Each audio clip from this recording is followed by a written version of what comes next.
Amid all the debate over transgenderism, one of the pro-trans crowd's favorite talking points is that rates of regret and detransition are low. They will often say that the rate of detransition is 1%, maybe 2%. But it turns out that, as with most transgender arguments, that talking point is not true.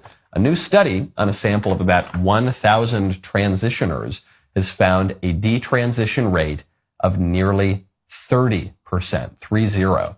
Hat tip to Megan McArdle from the Washington Post for calling attention to this study. It is called The Continuation of Gender-Affirming Hormones Among Transgender Adolescents and Adults. Study was published in the Journal of Clinical Endocrinology and Metabolism, and it found that the 4-year trans hormone continuation rate was just 70.2%. That's a far cry from the 98%, 99% statistic that the trans activists promote.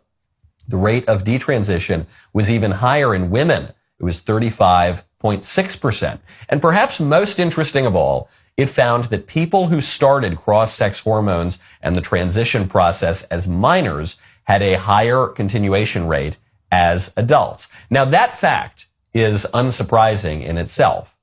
Of course, people whose normal development was impeded by cross-sex hormones, people for whom detransition would be much more difficult, are much less likely to attempt it.